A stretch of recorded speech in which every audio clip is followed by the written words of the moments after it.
Hurt பண்ணாலும் நான் போய் நிற்கிறேன் ப்ரோ. என்னை அவமானப்படுத்தினாலும் நான் போய் நிற்கிறேன் ப்ரோ. ஏன்னா எனக்கு அவங்கள பிடிக்குது ப்ரோ. திருப்பி அவன் ஏன் வந்து ஹர்ட் ஆனாலும் போய் நிற்கிறான்னா அவனுக்கு வேறு யார்கிட்ட போய் நிற்கிறதுன்னு தெரியல. ஒரு ஊருக்கு போய் பஞ்சம் முளைச்சாவது நம்ம குடும்பத்தை காப்பாற்றிடணும்னு கஷ்டப்படுற பசங்கள்லாம் தங்கம். சொசைட்டி அவங்க மேலே ஒரு ப்ரெஷர் போட்டு வச்சுருக்குது. ஆம்பளைனா அழுகக்கூடாது. ஆம்பளை கண்ணில் இருந்து தண்ணி வந்துச்சுன்னா என்னடா பொட்டப்புள்ள மாதிரி அழுதுட்டு இருக்கிறேன்னு சொல்கிறவங்க தான் இங்கே அதிகம். சிங்கிள் பேரண்ட்டாக இருந்துட்டா மொத்த பாரமாக அவன் தலையில். யாராவது ஒருத்தவங்க பசங்களை நம்பிட்டாங்க அப்படின்னா அதுக்காக அவன் போடுற எஃபர்ட் இருக்குல்ல, அது வந்து ரொம்ப பெருசாக இருக்கும். அப்போ அவன் தேடுறான் ஏதாவது ஒன்று என்ன ரெப்ரசன்ட் பண்ணி. அவனால் பேச மாட்டிங்களா? அவனுக்கு பேச தெரியாது ப்ரோ. உண்மையாலுமே பசங்களுக்கு பேசவே தெரியாது. சீரியஸாக அவன் மனசில் இருக்கிற விஷயத்த அவனுக்கு எக்ஸ்பிரஸ் பண்ணவே தெரியாது.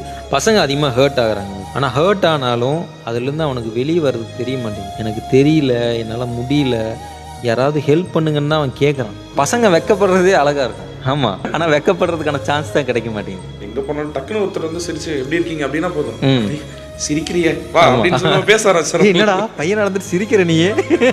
இல்லை, எமோஷ்னலி மென் ஆர் வீக், அன்ஸ்டேபிள்னு சொல்லலாம்.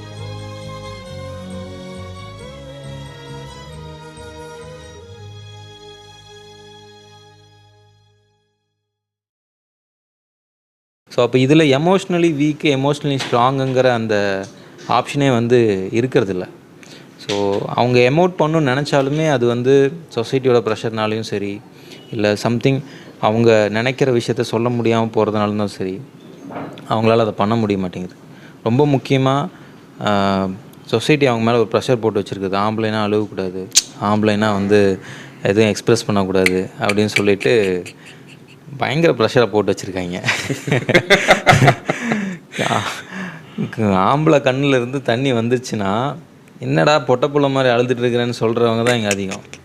ஸோ அதனால் அதுக்கு பயந்துக்கிட்டே வந்து பசங்க எமோட் பண்ணுறது ரொம்ப குறைவாக இருக்குது. இன்னொன்று, அவங்களுக்கு வந்து ஒரு புரிதல் ஏற்படல. பெண்களும் ஆண்களும் ஒன்று தான், சமந்தான் அப்படிங்கிற அந்த படிப்பினை வந்து யாருமே கொடுக்கல. ஸோ பொட்டப்புள்ள மாதிரி அழுதுட்டுருக்கேன்னு சொல்கிறதே வந்து அவங்க வீக்காக நினைக்கிறாங்கன்னா அப்போ அப்புறம் சொசைட்டி வந்து எந்த அளவுக்கு பெண்களை கம்மியாகவும் ஆண்களை உயர்வாகவும் வச்சுருக்கிறது அப்படிங்கிறது வந்து அவங்களுக்கு சொல்லி தந்தாங்க அப்படின்னா எமோஷ்னலி ஸ்ட்ராங் ஆகிடுவாங்க. இது ஒரு பெரிய விஷயம் தான், புரிஞ்சிக்கிறது கஷ்டம்தான். பட் இருந்தாலும் இதுதான் உண்மை, இதுதான் நெசம். இல்லை இப்போது அடித்தா இல்லை வலிச்சா அழுகிறதுங்கிறது மனித இயல்பு தானே. அது ஆம்பளைக்கு மட்டும் ஏன் அழுகக்கூடாது? அதான் சொல்கிறேனே, உங்களை பார்க்கும்போது எனக்கு கொஞ்சம் பயமாக இருக்குது. ஓகேயா, நீங்கள் வெளி தோற்றத்தில் எவ்வளோ டெரராக இருக்கீங்க இல்லையா? இப்போ இந்த அவுட்லுக்கில் சில பேரெல்லாம் வந்து பயங்கர ஜைஜான்டிக்காக இருப்பாங்க, பயங்கர அக்ரெசிவாக இருப்பாங்க. ஆனால் ஒரு நிமிஷம் பேசி பார்த்தீங்கன்னா பூனையை விட அப்படியே சாஃப்ட் ஆகிடுவாங்க. ஸோ அந்த மாதிரி பேசி பார்த்தா தானே தெரியும். ஸோ அப்போ வந்து அவுட்லுக்கை வச்சு ஜட்ஜ் பண்ணுற உலகத்தில் பேசி பார்க்குறதுக்கான டைமே கிடைக்கிறதில்ல. ஸோ அப்போது இது வந்து பெரும்பாலும் ஆண்களுக்கு நடக்கிறதுக்கு காரணம் என்னென்னா, அவங்கள சின்ன வயசுலேருந்தே அப்படி தான் வளர்கிறாங்க. அவங்க அப்பாவுக்கு அவங்க சொல்லி கொடுத்து வளர்த்திருப்பாங்க, அவங்க தாத்தாவுக்கும் அவங்க அப்பா சொல்லி கொடுத்து வளர்த்திருப்பாங்க. ஸோ அது பார்த்து வளர்கிறதுனால அவங்களோட பாயிண்ட் ஆஃப் வியூவில் வரும்போது வந்து இதை அவங்களால ஹேண்டிலே பண்ண முடிய மாட்டேங்குது. ஸோ இதை வந்து எமோஷ்னலாக ஸ்ட்ராங்காக நான் இருக்கிறேன்னு நம்ம நினச்சிட்டு நம்ம ஒரு விஷயத்த நம்ம பிரதிபலித்தாலும், நீ இப்படி பண்ணக்கூடாது, நீ வந்து ஆம்பளை, நீ வந்து அழுகக்கூடாது, நீ வந்து எமோஷ்னலாக எதையுமே நீ கேரி அவுட் பண்ணக்கூடாது, நீ கஷ்டமாகவே இருந்தாலும் அடித்தாலும் சரி வலிக்காமல் உன்னோட பொறுப்புகளை நீ பார்த்துக்கிட்டு போயிட்டே இருக்கணும் அப்படிங்கிறது தான் நிறைய பேர் டீச் பண்ணுறது. ஸோ நீங்கள் சொல்கிற மாதிரி மனுஷன்தான், எல்லாத்துக்கும் அடித்தா வலிக்கும் தான். ஆனால் ஆம்பளைங்களுக்கு மட்டும் ஏன் அந்த எமோஷனலாக அந்த பவுண்ட்ரிஸ் இருக்குது அப்படின்னா, இதுதான் சொசைட்டி ப்ரெஷர் ரொம்ப முக்கியமாக நான் பார்க்குறேன். ஸோ அது ரொம்பவுமே தப்பான விஷயமாக தான் நான் பார்க்குறேன். ஒரு மாதிரி ஃபேக் ஆகிடுறோமோ நம்ம. கண்டிப்பாக இன்னொருத்தர் ஜட்ஜ் பண்ணிடுவாங்களோன்னு எவ்வளோ கொடூரம் இல்லை? ஆமாம். ஒருத்தர் ஜட்ஜ் பண்ணிடுவாங்களேன்னு எத்தனை நாளைக்கு நம்ம வந்து ஆம்பளை பிறந்தது அவ்வளோ பாவமா சார்? பெண் பாவம்னு ஒரு படம் எடுத்தாங்க, ஆண் பாவம்னு ஒரு படம் எடுத்தாங்க. இன்னுமே வந்து சில விஷயங்களை ஓப்பன் அப் பண்ணி பேச ஆரம்பிக்கிறது வந்து ரொம்ப நல்லதுன்னு நினைக்கிறேன். ஏன்னா இவ்வளோ வருட காலங்களாக பெண் உரிமைக்காக நிறையா பேசி ஓரளவுக்கு அவங்க சொசைட்டிக்குள்ளே நல்ல ஒரு நிலைமைக்கு கொண்டு வந்துட்டோம். ஆனால் ரொம்ப நாளாக பேசப்படாமல் இருக்கிற ஒரு வர்க்கம் அப்படின்னா அது ஆண் வர்க்கமாக தான் இருக்குது. அவங்களோட ஃபீலிங்ஸாக இருக்கட்டும், அவங்களோட உரிமைகளாக இருக்கட்டும், அவங்களோட எதிர்பார்ப்புகளாக இருக்கட்டும், இதை பேசுகிறதுக்கான டிபேட் இங்கே நடக்காமல் போயிடுச்சு. ஸோ அதுதான் மிகப்பெரிய ஒரு மைனஸாக நான் பார்க்குறேன். அது ஆண்களும் கேட்கல, நம்மளும் கேட்கல, இல்லை அது நீடட் இருக்குன்னு கேட்கல. அதுக்கான போராட்டங்கள் எங்கேயாவது நடந்திருக்கானா? கண்டிப்பாக இல்லை.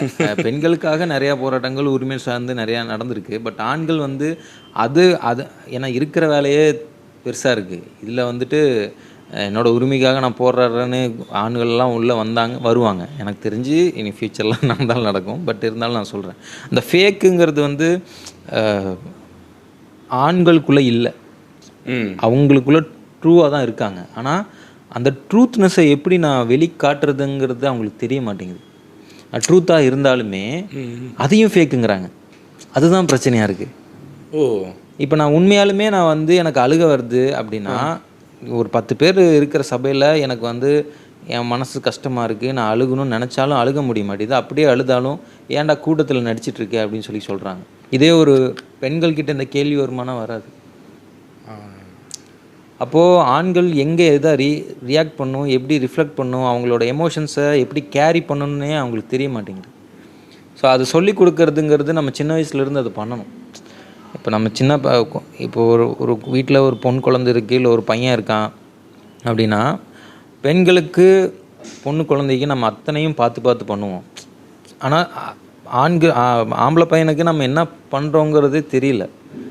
ஸோ அப்படி வளர்கிற போது அவங்க வந்து எது ஃபேக்கு, எது ட்ரூத்து, எதை நான் எமோட் பண்ணணும், எதை நான் எமோட் பண்ணக்கூடாது, எமோஷ்னலாக இருக்கிறது சரியா தப்பா அப்படிங்கிற ஒரு கன்க்ளூஷனுக்குள்ளேயே அந்த பையன் வரமாட்டான். கடைசி வரைக்கும் அவன் கன்ஃபியூஷன்லேயே வச்சுருப்பான்.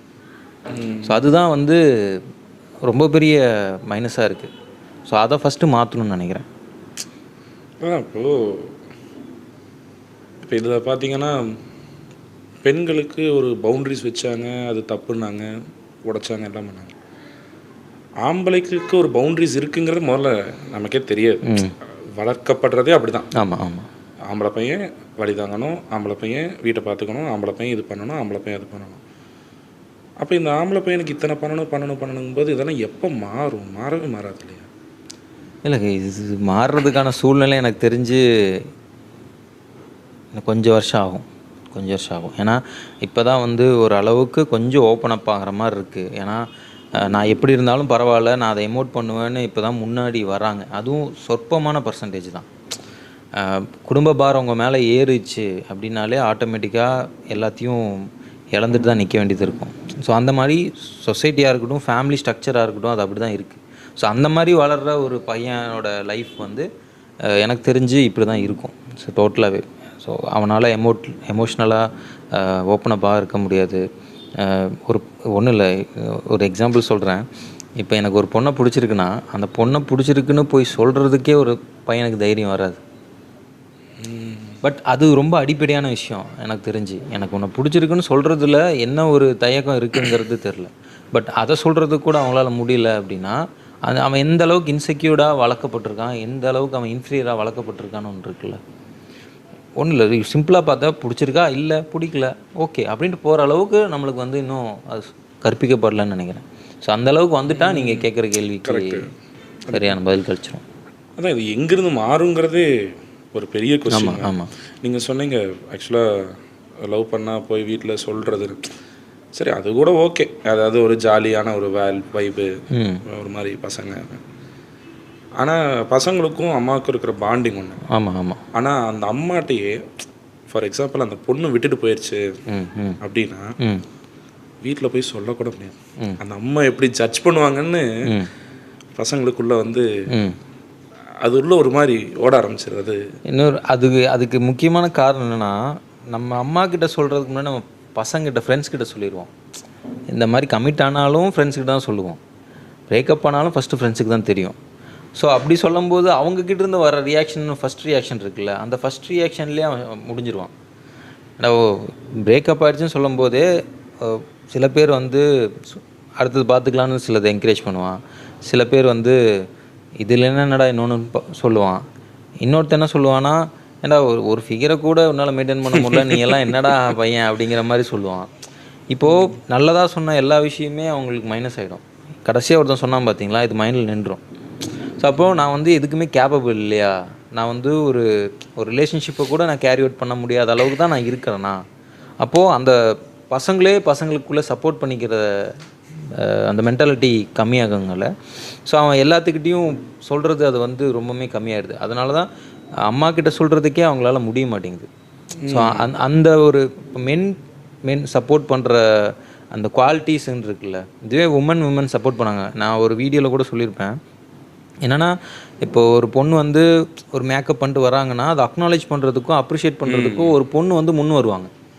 ஆனால் ஒரு பையன் வந்து ஒரு அட்டையராக ஒரு மாதிரி ஒரு நல்ல ட்ரெஸ்ஸிங் பண்ணிட்டோ இல்லை அவன் வந்து ஒரு நல்ல ஒரு எந்துவாக வந்தால், சரி மச்சான் வா வண்டியில் ஏறு கிளம்பலாம், அவ்வளோதான். அவனை ரெக்கக்னைஸ் பண்ணுறதுக்கும் இல்லை அவனை அப்ரிஷியேட் பண்ணுறதுக்கும் ஆள் இல்லை இங்கே. ஸோ இப்போ அந்த அப்ரிஷியேஷனுக்காகவும் என்கரேஜ்மெண்ட்டுக்காகவும் அவன் ஏங்குற இடம்னு ஒன்று இருக்குல்ல, அது எங்கே போய் தீப்பானே தெரில.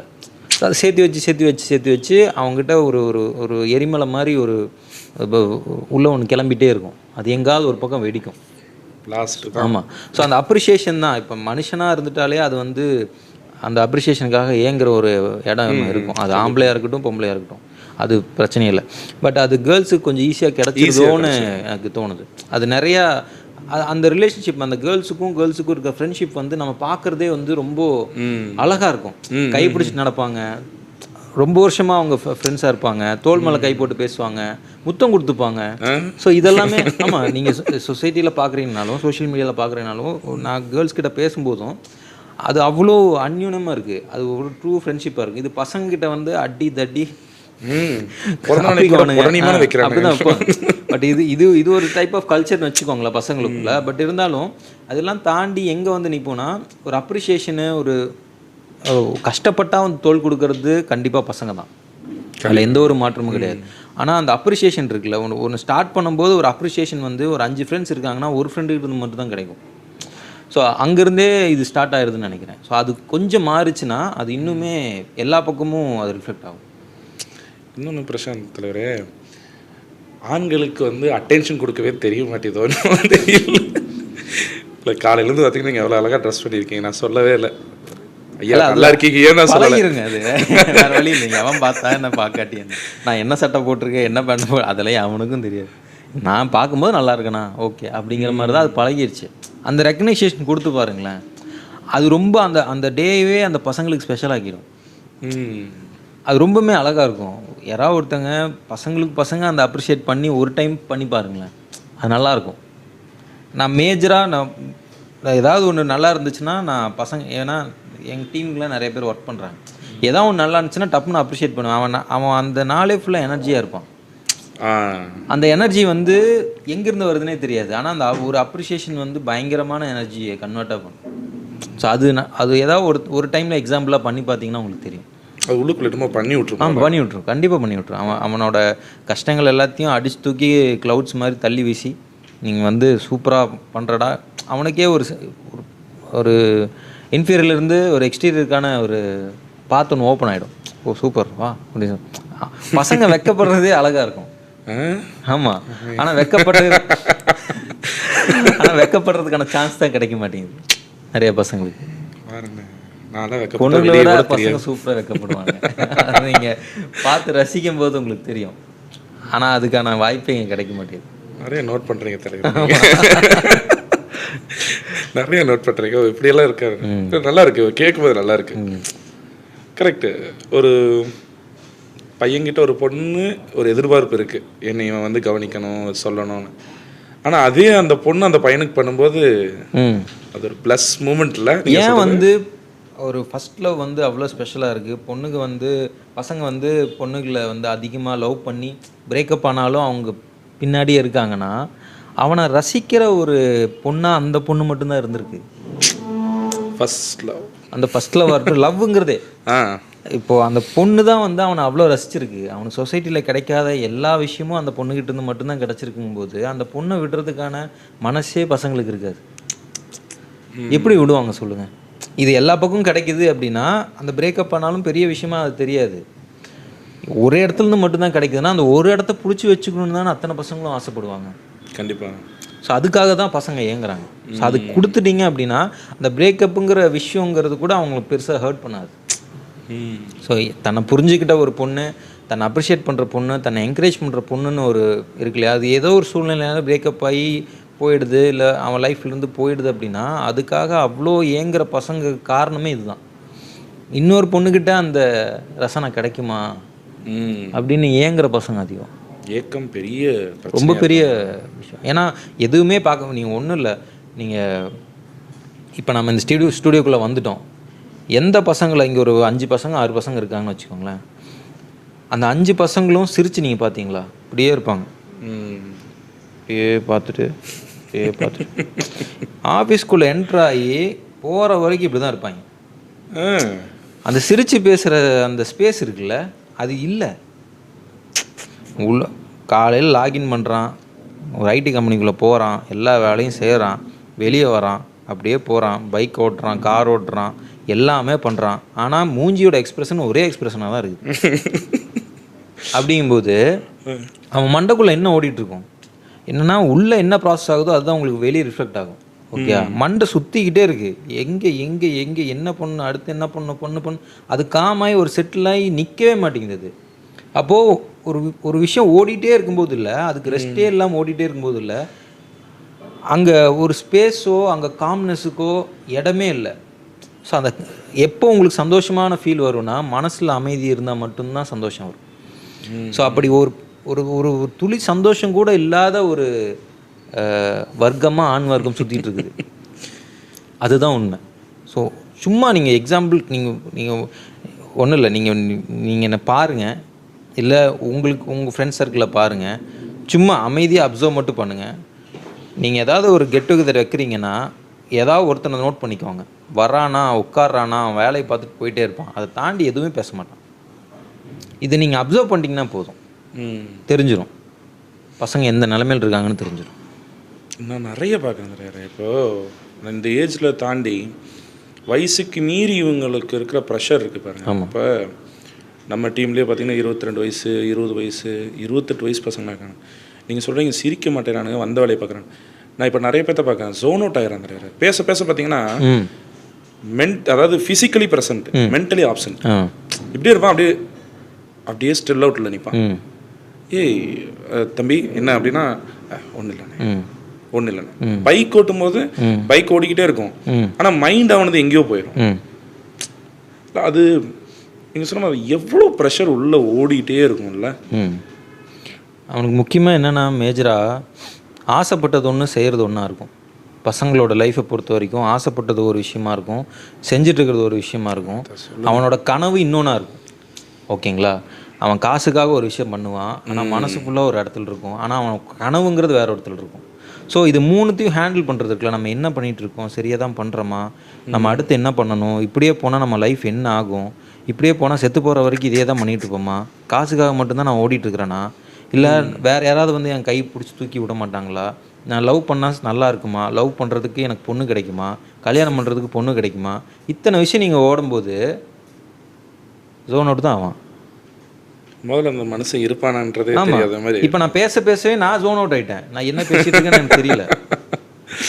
ஓகே, அப்போ நீங்கள் கேட்ட கேள்வியை நான் உள்வாங்கி அதுக்கு நான் பதில் சொல்லி ஒரு ப்ராசஸ் எடுத்து வர்றதுக்குள்ளே அடுத்த கேள்வி போயிடுது.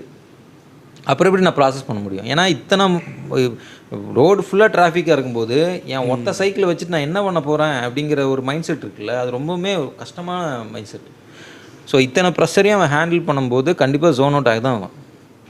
இதுதான் வந்து என்னை பொறுத்த வரைக்கும் அந்த உலகத்துலேருந்து வெளியே வர்றதுக்காக சில விஷயங்கள் பண்ணுறான்ல, அதுதான் அவனை வந்து ட்ரக்ஸ் பின்னாடியும் சில தப்பான விஷயங்கள் பின்னாடியும் டிவியேட் பண்ணி கொண்டு போகிறது. ஏக்கத்தோட வெளிப்பாடு.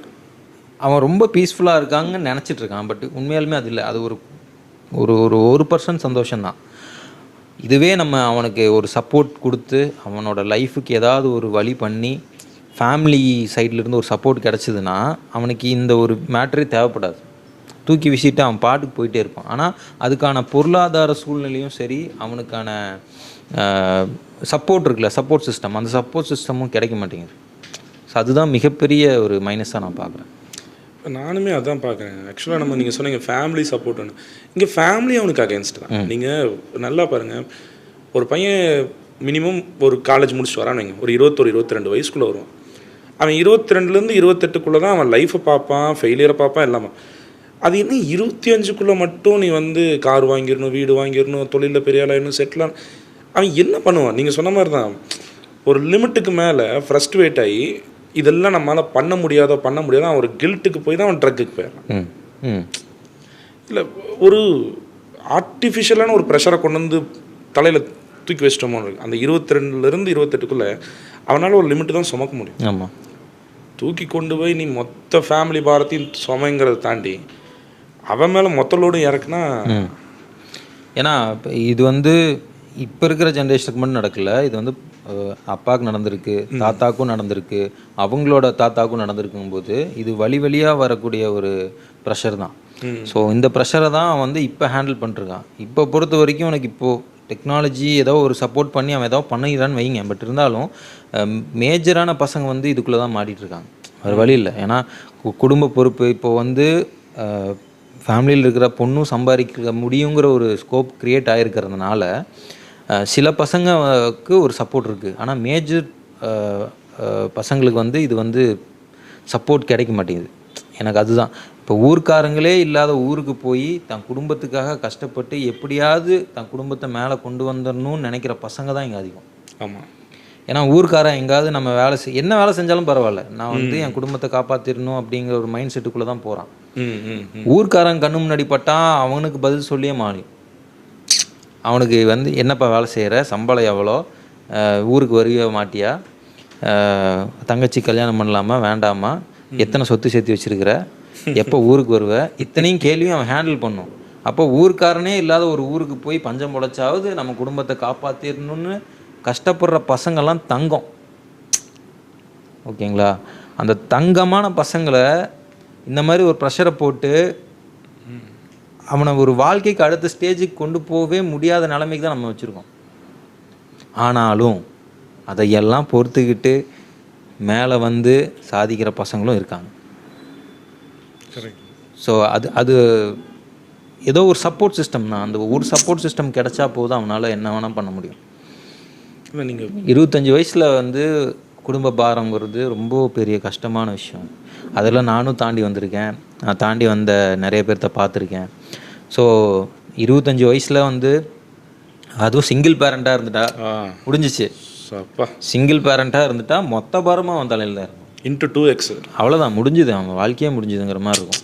பட் இருந்தாலும் அதை தாண்டி வந்து சக்ஸஸ் பண்ணுங்கிற எண்ணம் எல்லா பசங்களுக்கும் இருக்குது. அது பெரிய பேர்டன் இல்லை, குருவி தலையில் பணங்காய் வச்ச கதை தான். ஆமாம் ஆமாம். அது அவனால் அவ்வளோதான் சுமக்க முடியும். அவன் ஓவர்லோட் ஆகி டம்ப் ஆகி அடுத்து எங்கே எதை மூவ் பண்ணுறேன்னே தெரியாமல் போய் மாட்டிக்கிறான். அவன் ட்ரை பண்ணாமல் இல்லை, நான் என்னை பொறுத்த வரைக்கும் நான் 100% சொல்லுவேன், அவன் வேணும்ட்டுலாம் போய் எங்கேயும் மாட்டலாம், அவன் வேணும்ல வேலை கிடைக்காமலாம் இல்லை. ஆமாம், அவன் ட்ரை பண்ணுறான். பாவம், அவன் நேரமா இல்லை, அவன் இதான்னு தெரியல, சரியான ஒரு இடம் கிடைக்க மாட்டேங்குது. ஒவ்வொரு இடத்துலையும் அவனை ஏமாற்றி விட்டுறான். ஆமாம் ஆமாம். காசு பார்த்துக்கான். ஆமாம், வாட்டா வாட்டா வாட்டா அப்படின்னு வச்சு காசு பார்த்துறான். இன்னொன்று நீங்கள் சொன்ன மாதிரி தான், கடனுக்கு பயந்து ஊரை விட்டு போனவங்கள விட கேள்விக்கு பயந்து போனவங்க ரொம்ப அதிகம். கண்டிப்பாக கண்டிப்பாக. கேள்விகளுக்கு பஞ்சம் இல்லாத உலகம் ஐயா. கேள்வி கேட்பாங்க, வேலை கொடுனா கொடுக்க மாட்டாங்க, எதாவது சப்போர்ட் பண்ணால் பண்ண மாட்டாங்க. அத்தனையும் அவன் தான் ஹேண்டில் பண்ணி ஆகணும். ஆனால் கேட்குறதுக்கு மட்டும் வந்துடுவாங்க. இது எல்லாத்தையும் ஃபேஸ் பண்ணுறது மேஜராக வந்து பசங்க தான் ஃபேஸ் பண்ணுவாங்க. முன்னாடி நின்று அவங்களுக்கு அவங்க குடும்பத்தை வந்து ப்ரொடெக்ட் பண்ணுறதுலேருந்து அவங்க குடும்பத்துக்காக அத்தனை விஷயமும் சடங்கு சம்பிரதாயம் எல்லாத்துக்குமே அவன் தான் முன்னாடி நிற்கணும். ஸோ அது எதாவது ஷேர் பண்ணிக்கிறதுக்கு ஆள் இருந்தால் கொஞ்சம் நல்லாயிருக்கும், ரொம்ப நிம்மதியாக இருக்கும். நிம்மதி இங்கே பழகத்துக்கு இல்லையா அது? சரி, அதாவது சொன்னீங்களே ஷேர் பண்ண ஆள், முதல்ல இவனையே யாருன்னு தெரியாமல் சுற்றிட்டு இருக்கிற ஒரு ஆள் ஷேர் பண்ணுற ஆளை எப்படி தேடுவாங்க?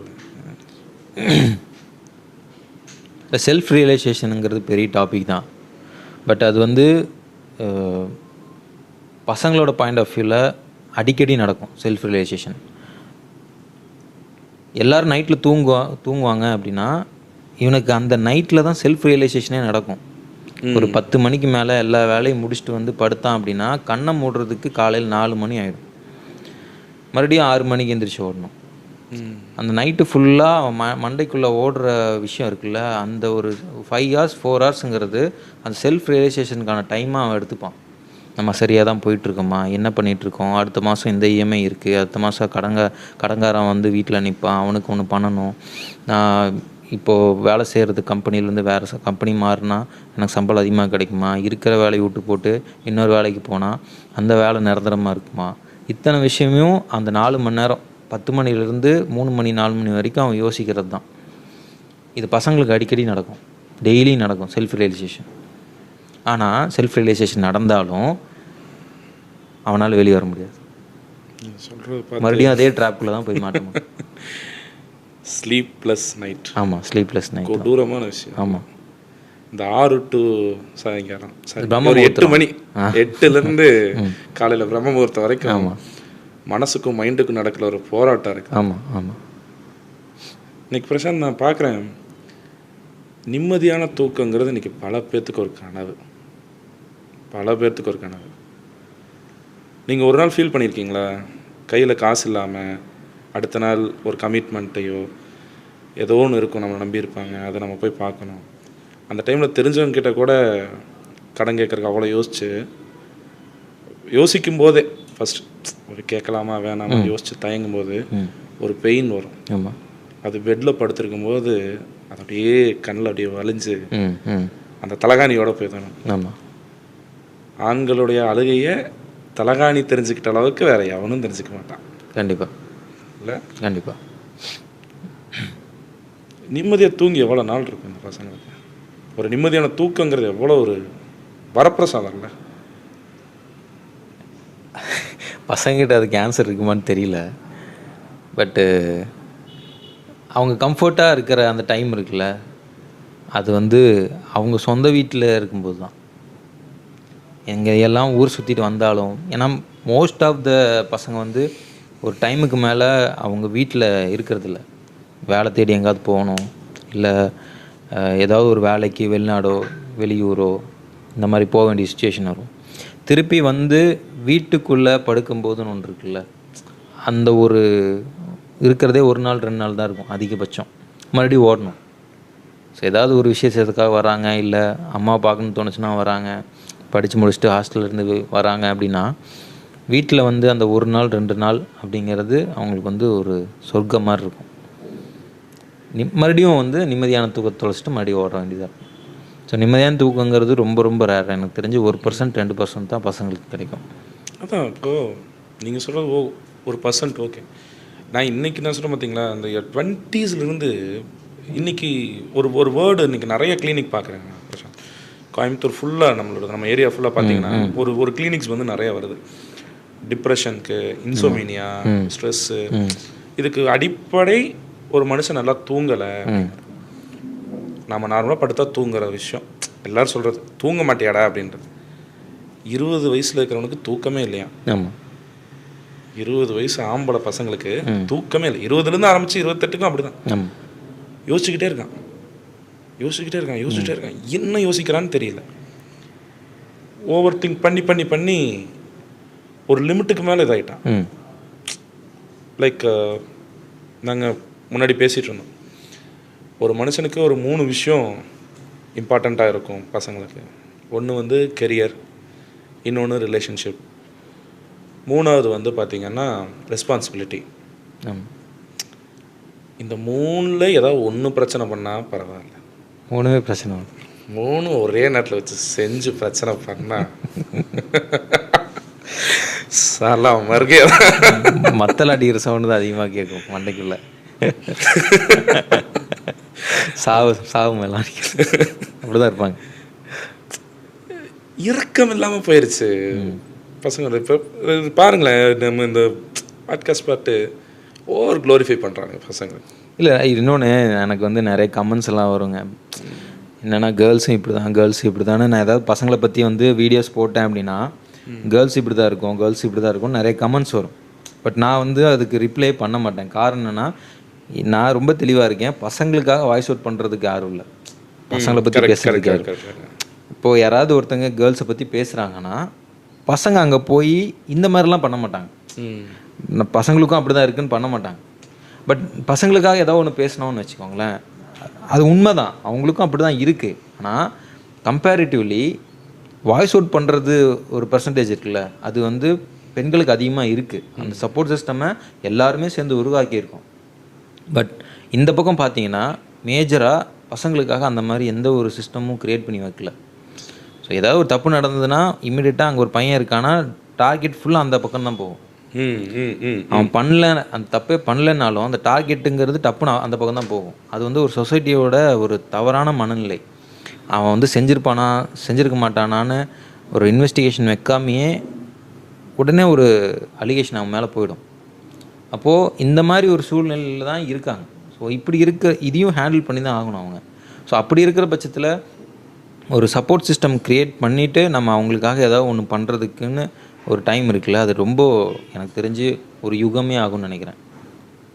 இது கஷ்டம் தான். நீங்கள் சொன்ன மாதிரி பெண்களுடைய வலிகளை வெளியே சொல்கிறதுக்கு அவங்களுக்கு ஒரு மீடியம் இருக்குது. லைக் அது இப்போ பொண்ணு வந்து நான் வந்து வெளியே வந்து ஒரு விஷயம் சொல்லுது அப்படின்னா அதை வந்து கேர் பண்ணுறதுக்கோ லிசன் பண்ணுறதுக்கோ இங்கே ஆள் இருக்குது. இன்னும் சொல்லப்போனால் நம்ம வந்து நான் அவங்க தப்பு சொல்லலை, அவங்களோட வலிகளை வெளியே ஒரு புலம்பலாகவாவது வெளியே சொல்லிடலாம். சக தோழிட்ட ஒரு ஃப்ரெண்டுக்கிட்ட இந்த மாதிரிப்பா இந்த மாதிரி போயிடுச்சு அப்படின்னா ஒரு மேரேஜ் ஆன விமனுக்கு அப்படி. ஆனால் மென்னுக்கு அப்படி ஒரு வாய்ப்பே இல்லை. ஆமாம், லைக் அவன் நம்மளை ஜட்ஜ் பண்ணிடுவானோன்னு வாழ்றது இருக்குல்ல, அது எவ்வளோ கொடூரமான ஒரு விஷயம். எனக்கு வலிக்குது. நான் வந்து இப்போ நான் பிரசாந்தை சொல்கிறேன், பிரசாந்த் எனக்கு ஒரு மாதிரி கஷ்டமாக இருக்குது அப்படின்னா பிரசாந்த் ஜட்ஜ் பண்ணிடுவாரோன்னு வாழ்ந்துட்டு இருக்கிறது எனக்கு. அதான் சொல்கிறேன், பசங்களுக்கு இருக்கிற சாபமே அதுதான். கூட இருக்கிற பையன் கூட, ஏன்னா அவனும் அப்படி தான் வளர்ந்துருப்பான். ஸோ அப்படி அந்த அந்த சுச்சுவேஷனை அவங்களால ஹேண்டிலே பண்ண முடியாது. ஏன்னா எனக்கு ஒரு விஷயம் தப்பாக இருக்குது, எனக்கு ஒரு விஷயம் கஷ்டமாக இருக்குன்னா நான் வந்து எனக்கு சமமான ஜெண்டர்கிட்ட நான் வந்து சொல்லவே முடியாது. எனக்கு ஆப்போசிட்டில் இருக்கிற ஜெண்டர் வந்து என்னை அக்னாலேஜ் பண்ணி அதுக்கு ஒரு ரெசல்யூஷன் கொடுக்குற அளவுக்கு கூட எனக்கு கூட இருக்க அந்த ஈக்குவல் ஜெண்டர் வந்து எனக்கு சப்போர்ட் பண்ண மாட்டாங்க. ஸோ அது வந்து அது க்ரியேட் பண்ணி வச்சுருக்காங்களா இல்லை ஆட்டோமேட்டிக்காக அது க்ரியேட் ஆகிடுச்சான்னு தெரியல. பட் அந்த சப்போர்ட் சிஸ்டம் அந்த ஜெண்டர்கிட்ட இருந்தே வந்துச்சு அப்படின்னா இன்னுமே நல்லாயிருக்கும்னு தோணுது. ஸோ நீங்கள் சொல்கிறது தான், எனக்கு அந்த சப்போர்ட் சிஸ்டம் நான் உங்களை ஜட்ஜ் பண்ணிடுவேன்னு நீங்கள் நினைக்கும் போதே அதை நீங்கள் புதைக்க ஆரம்பிச்சிடுறீங்க உங்கள் மனசுக்குள்ளே. அது சொல்லவே முடியாது. அந்த எமோஷன் எப்போவுமே எமோஷன் வெளியே போச்சுன்னா ரொம்ப நல்லது, ரொம்ப ஃப்ரீயாக ரொம்ப ஃப்ரீயாகிடும், மைண்டாக இருக்கட்டும் இல்லை. பட் அது வெளியே போச்சுன்னா அவனுக்கு இருக்கிற வருத்தம் என்னவாக இருக்கும் தெரியுங்களா? நீங்கள் சொல்கிற மாதிரி ஜட்ஜ் பண்ணிடுவாங்க, அது ஒன்று. இன்னொன்று, என்னை வீக்காக நினச்சிடுவானோ, இதுதான் ரொம்ப முக்கியம். என்னை வீக்காக நினச்சிட்டான் அப்படின்னா என்னால் முடியக்கூடிய விஷயம் கூட என்னால் முடியாதுன்னு நினைக்க ஆரம்பிச்சிருவாங்க. ஓகேங்களா? இப்போது ஒரு விஷயத்தினால மற்ற விஷயத்தை எல்லாத்துக்குமே இவனால் பண்ண முடியாது. இப்போ இதை கூட அவனால் ஹேண்டில் பண்ண முடியாது, இதெல்லாம் எப்படா ஹேண்டில் பண்ணுவான் அப்படின்னு வந்துடும். அவனால் ஹேண்டில் பண்ண முடியுமா முடியாதான்னு கேட்காமையே ஒரு முடிவுக்குள்ளே வந்துடுவாங்க. ஸோ இதுக்கு தான் அதிகமாக பயப்படுறாங்க பசங்க. தன்னை வீக்காக காமிச்சிக்க கூடாதுங்கிறதுக்காகவே எல்லா எமோஷனையும் போட்டு புதைச்சி என்னால் இது முடியும்னு சொல்கிறதுக்கே அவன் தயங்குறான். நான் நிறைய பேர்த்த பார்க்குறேன், அதாவது இந்த 20ஸ்க்கு மேலே இருக்கவங்களுக்கு பாதி பேர்த்துக்கு அவங்களுக்கு என்ன வருங்கிறதே தெரியல. பிகாஸ் ஆஃப் இந்த எமோஷன்ஸுங்கிற தாண்டி இந்த எமோஷன்ஸ் எங்கே கொண்டு போதுன்னா அவனை வந்து திங்க் பண்ண விட மாட்டேங்குது. ஏதோ ஒரு வேலைக்கு போப்பா, ஏதோ ஒன்று பண்ணு, கேள்விகளுக்கும் இங்கே பஞ்சம் கிடையாது, எல்லாமே நீ பண்ணுன்றேன். ஆக்சுவலாக அந்த பையனுக்கு என்ன வருங்கிறது காது கொடுத்து இல்லை, கண்ணால் பார்க்குற கூட இங்கே ஆளு. உனக்கு என்ன இன்ட்ரெஸ்ட்டுங்கிறது வேண்டாம், அவனுக்கு வர விஷயம் ஒன்று இருக்கணும். நான் ஒரு படம் ஒன்று எடுத்தேங்க 2016. அதுதான் என்னோடய ஃபர்ஸ்ட் ஷார்ட் ஃபிலிம், லூஸுன்னு சொல்லிட்டு. ஓகேங்களா? ஸோ அந்த லூஸோட கேரக்டர் என்னவாக இருக்குன்னா, அவனுக்கு தெரியாத விஷயத்தெல்லாம் கேட்டுக்கிட்டே இருப்பான். அவனுக்கு கிரிக்கெட் ஆட தெரியாது, அவனுக்கு வந்து கம்ப்யூட்டருக்கு இன்ஜின் இருக்கா, கம்ப்யூட்டர் இன்ஜினியரிங்னு ஒன்று சொல்லுவாங்க. அப்போது கம்ப்யூட்டருக்கு இன்ஜின் இருக்கான்னு அவனுக்கு தெரியாது. ஸோ இந்த மாதிரி சின்ன சின்ன விஷயமும் தெரியாமல் எல்லாத்துக்கிட்டையும் கேட்டுகிட்டே இருப்பான். கேட்க அவன் என்ன ஆவான் அப்படின்னா, அவனுக்கு அதுலேருந்து பதில் கிடைக்காது. எனக்கு கிரிக்கெட் விளையாட தெரியாதுன்னா கூட்டிகிட்டு போய் ஒருத்தன் கற்றுக் கொடுக்கறதுக்கு இருக்க மாட்டான், அவனை கிண்டல் பண்ணுறதுக்கு தான் அதிகமாக இருப்பான். இப்போ பசங்களை வந்து பிறந்ததுலேருந்தே ஒரு அறிவாளி அப்படிங்கிற ஒரு மைண்ட் செட்டில் பார்த்துட்றோம். பையன் ஒருத்தன் பிறந்துட்டானா அவன் அறிவாளியாக தான்டா இருப்பான் அப்படிங்கிற ஒரு மைண்ட் செட் வந்து சப்கான்ஷியஸாக உள்ளே போயிடுது. அப்போது ஏதாவது ஒரு விஷயம் தெரியலன்னு அவன் வந்து சொல்லும் போது இல்லை, என்னடா இது கூட தெரியாதா, அலட்சியப்படுத்துறது இது கூட தெரியாதா அப்படின்னு ஒரு அலட்சியப்படுத்தும் போதே அவன் கற்றுக்கிறதுக்கான ஸ்பேஸே அங்கே இல்லாமல் போயிடுது. அப்போ என்னென்னா சைமல்டேனியஸாக மறைமுகமாக அவன் பொய் சொல்ல ஆரம்பிச்சிடுறான். அவனுக்கு தெரியாத ஒரு விஷயத்த கூட தெரியும்னு ஒரு பொய் சொல்ல ஆரம்பிக்கிறான். ஸோ அப்போ தான் வந்து அவன் டோட்டலாகவே கற்றுக்கிறதுலேருந்து வெளியே வரான். ஒரு விஷயத்த கற்றுக்கும் போது இல்லை, அதுக்கு அந்த கற்றுக்கிட்டு ஒரு விஷயத்த புரிஞ்சுக்கிட்டு ஒரு வேலை செஞ்சு அதுலேருந்து வர அவுட்கம் இருக்குல்ல, அது வேறு. ஆனால் எனக்கு இது தெரியாது, ஆனால் ஏதோ ஒரு காரணத்துக்காக எனக்கு மணி வேணும், எனக்கு வந்து ஒரு ரெகனைசேஷன் வேணும், இல்லை எனக்கு வந்து ஒரு மரியாதை வேணும் அப்படிங்கிறதுக்காகவே எனக்கு இது தெரியும்னு சொல்லிட்டு உள்ளே நுழைஞ்சு அந்த இதை வாங்குறது இருக்குல்ல, அது வந்து மிகப்பெரிய கில்ட்டாக இருக்குது அவனுக்கு. ஸோ அப்போ அந்த விஷயம் வந்து சின்ன வயசுலேருந்தே ஆரம்பிச்சிருக்கு. பொண்ணுக்கு ஒன்று தெரியாது அப்படின்னா அது சொல்லிக் கொடுக்கறதுக்கு கண்டிப்பாக யாராவது ஒருத்தவங்க முன் வராங்க. பசங்களுக்கு இது தெரியாதுன்னு சொல்லக்கூட முடியாது அவனால். ஓகேங்களா? அப்போ அந்த சொல்லக்கூட முடியாத ஒரு சுச்சுவேஷனில் இருக்கிற ஒரு பையனால் இத்தனை விஷயத்தை எப்படி ஹேண்டில் பண்ண முடியும்? அந்த உரிமை கூட தெரியாதுன்னு சொல்கிற உரிமை கூட பசங்களுக்கு கொடுத்து வைக்கல. புரியாது, எனக்கு புரியல, சொல்லிக் கொடுங்கன்னு சொல்கிற ஒரு விஷயம் கூட நம்மளை க்ரியேட் பண்ணி வைக்கல. மக்கு பையன்னா யார்? மக்குனா பையன் தான், பொண்ணு கிடையாது. மக்கு பையன் டிஃபால்ட்டாக மக்குனா பையன்தான், பொண்ணு கிடையாது. பொண்ணு ஆல்வேஸ் இன்டெலிஜென்ட் தான். மக்கு ஈக்குவல் டு என்னன்னா பையன் தான். இருந்துட்டு போகிறோம், பிரச்சனை இல்லை. எவ்வளோ என்ன சொல்கிறது, இவ்வளோ இதான ஆளை வந்து ரொம்ப ஸ்ட்ராங்கான ஆளை நம்ம வச்சுட்டாங்கிற தாயெல்லாம். பசங்க வீக்குங்க, பசங்க வீக்கு, அதை ஒத்துக்கணும் முதல்ல. ஏன்னா வீக்குன்னு நம்ம ஒத்துக்கிட்டாதான், நம்ம ஒத்துக்கிறத விட பசங்களுக்கு தெரியும் நம்ம வீக்குன்னு. மற்றவங்க ஒத்துக்கணும் அதைய. பசங்களால் ஹேண்டில் பண்ண முடியாதுடா, அவன் ஒரு வாழை மரம், நீங்கள் சாச்சினா சாஞ்சிருவான், ஆனால் வெளியில தான் ஆலமரம் மாதிரி தெரியுவான். ஓகே, அவன் வாழை மரம் தான், ஈஸியாக அவனை தட்டிடலாம். எமோஷ்னலாக ஏதாவது ஒன்று பேசினா விழுந்துருவான். ஆமாம், ஏன்னா அவன் அதுக்கு தான் ஏங்குறான், அந்த எமோஷனுக்கு தான் அவன் ஏங்குறான். அந்த எமோஷனல் ஏதோ ஒரு பக்கம் யாராவது ஒருத்தன் காட்டிட்டாங்கன்னா முடிஞ்சு சரண்டர். அவன் 7 கொண்டலவானா வெங்கட்ராமனான்னு அப்படியே விழுந்துருவான். சிரிக்கிறான் பையன், நிறைய விழுந்துருப்பான். ரொம்ப கனெக்ட் ஆகிட்டான்னு நினைக்கிறேன்.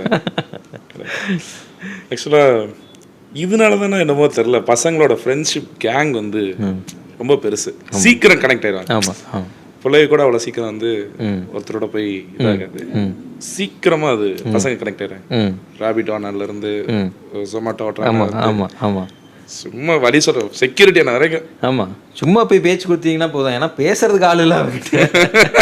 ரேபிடோ ஓட்டுற பையன்கிட்ட நீங்கள் ஏறி உட்காந்து இங்கே கொண்டு போய் விடுங்கன்னு நீங்கள் ஒரு பையன் ஏறி உட்காந்தானா ஈஸியாக ஃப்ரெண்ட் ஆகிடுவான். என்ன ப்ரோ, என்ன பண்ணுறீங்க, என்ன படிச்சிருக்கீங்க? இன்ஜினியர். நான் இன்ஜினியர் தான் ப்ரோ. என்ன டிபார்ட்மெண்ட் படிச்சிருக்கீங்க? நான் வந்து வெக்கட்ரானிக்ஸ், நான் வந்து இஎன்டி அப்படின்னு சொல்லி பேச ஆரம்பித்தாங்கன்னா, நீங்கள் என்ன வேலை செய்கிறீங்க? நான் வந்து இப்போ தான் சார் ரேபிடோ ஓடிட்டுருக்கேன். காலையில் வந்து ரேபிடோ ஓட்டுவேன், மத்தியானம் வந்து ஸ்விக்கி ஓட்டுவேன், சாயந்தரம் வந்து ஜொமேட்டோ ஓட்டுவேன். நீங்கள் என்ன ஓட்டுவீங்க? நான் இப்போ தான் ஜொமேட்டோவில் ஜாயின் பண்ண போகிறேன். அப்போ என்னன்னா இந்த மாதிரி ஈஸியான கான்வர்சேஷன் அவங்களுக்குள்ள பில்ட் ஆகி போயிட்டே இருக்கும். இப்போ நீங்கள் இறங்கி அந்த ஒரு கிலோமீட்டரில் நீங்கள் ட்ராவல் பண்ணாலும் நம்பர் வாங்கிட்டு தான் இறங்குவீங்க. அப்போது அவன் வந்து ஒரு லைஃப் லாங் ஃப்ரெண்டாக மாறுறதுக்கான சான்சஸ் நிறையா இருக்குது. ஏன்னா பசங்க இப்படி தான் கனெக்ட் ஆகுறாங்க.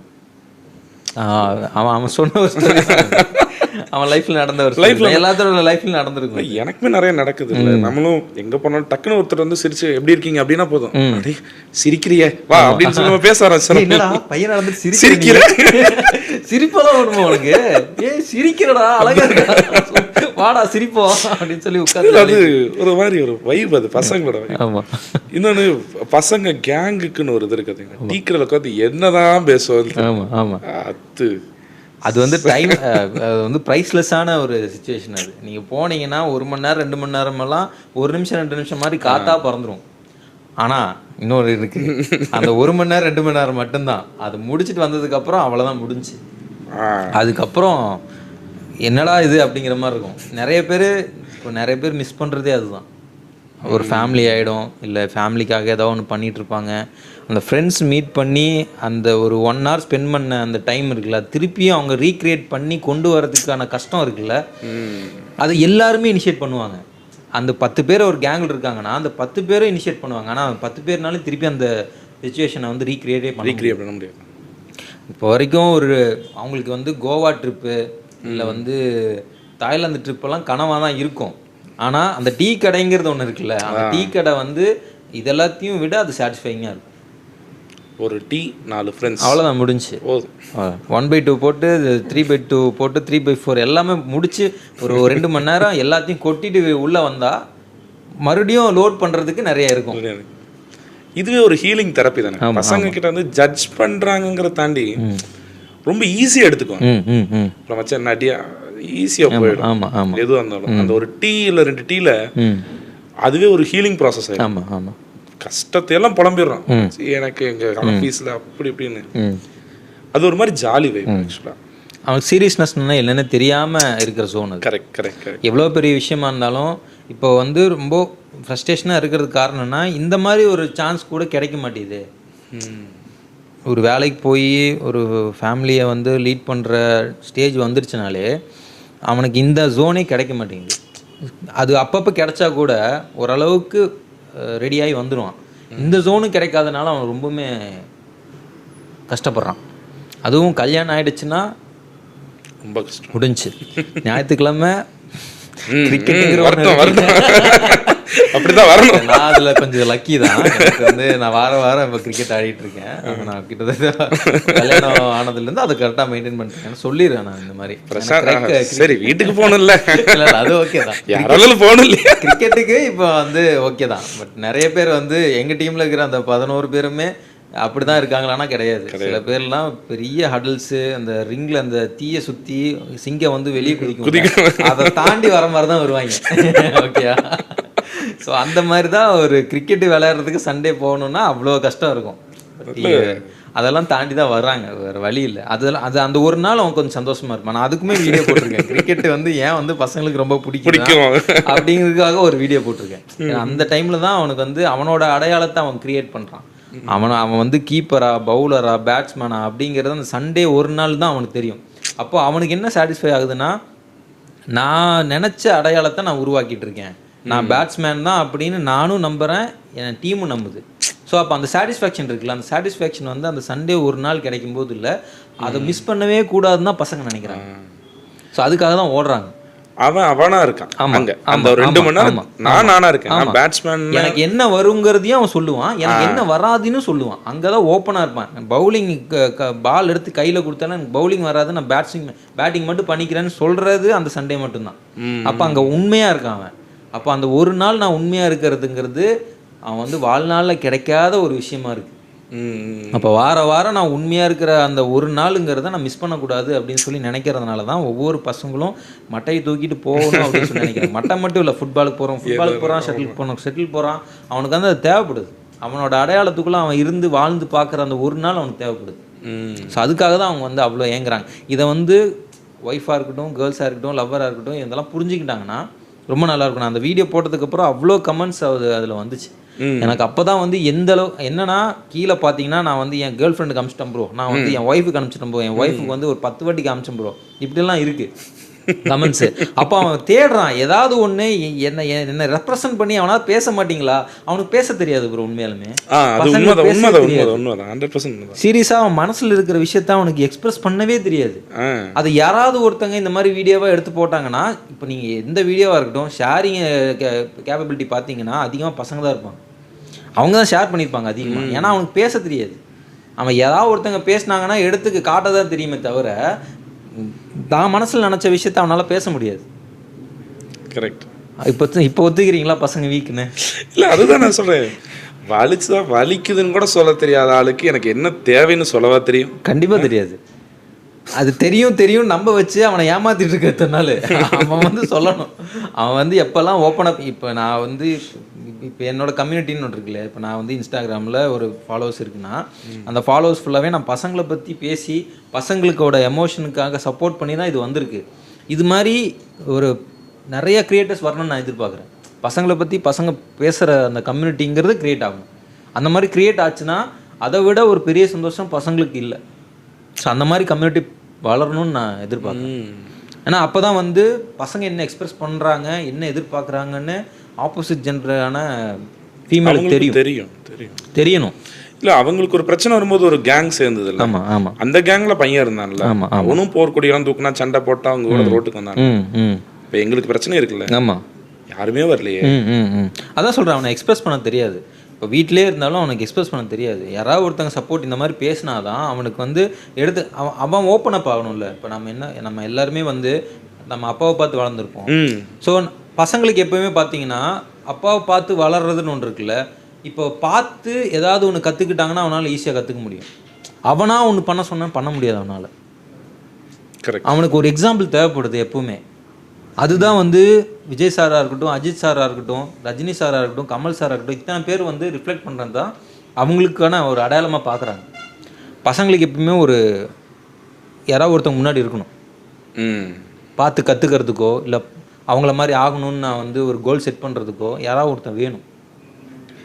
ஸோ அந்த மாதிரி யாராவது ஒருத்தவங்க முன்னாடி நின்னா தான் அவங்களால அதை ஃபாலோ பண்ண முடியும். ஸோ அதனால தான் அந்த கம்யூனிட்டி கொஞ்சம் பெருசாகணும்னு நான் எதிர்பார்க்குறேன்.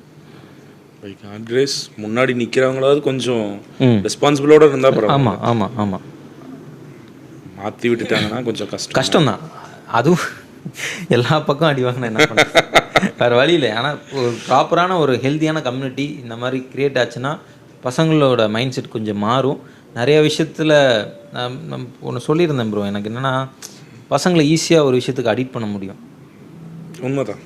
அது அன்பாக இருக்கட்டும், பாசமாக இருக்கட்டும், ட்ரக்காக இருக்கட்டும், ஈஸியாக அவங்களால அடிக்ட் பண்ண முடியும். ஏன்னா அவங்களுக்கு என்ன வேணும்னு அவங்களுக்கே தெரியாது. ஏங்கிட்டு இருக்கவங்க கையில் கொண்டு என்னத்தை கொடுத்தாலும் அவன் பார்க்க. ஆமாம் ஆமாம். ஏன்னா அவனுக்கு என்ன வேணும்னு தெரிஞ்சுக்கிட்டான் அப்படின்னா அவனை மாதிரி ஒரு சக்ஸஸ்ஃபுல் பர்சன் யாருமே இல்லை. அந்த செல்ஃப் ரியலைசேஷனுங்கிறது அவன் பண்ணாலும் அதை வந்து எக்ஸிக்யூட் பண்ணி அதை ரியல் லைஃப்பில் கொண்டு வரதுக்கு ஒரு சப்போர்ட் தேவைப்படுது. அவனுக்கு தெரியும் அவன் என்னவா ஆக போகிறான், அவன் என்னவா ஆகணும்னு விரும்புகிறான்னு அவனுக்கு தெரியும். ஆனால் அதை ப்ராப்பராக கல்டிவேட் பண்ணி அவனுக்கு கரெக்டான ஒரு பாத்தை கொடுக்கறதுக்கு தான் ஆள் இல்லை. அதை கொடுத்துட்டாங்க அப்படின்னா எல்லா பசங்களும் இந்த மாதிரி சாதாரண ஒரு சொற்பமான சந்தோஷத்துக்கு பின்னாடிலாம் போக மாட்டாங்க. ஸோ அது வேணும். அதுக்கு கம்யூனிட்டியால் மட்டும்தான் க்ரியேட் பண்ண முடியும்.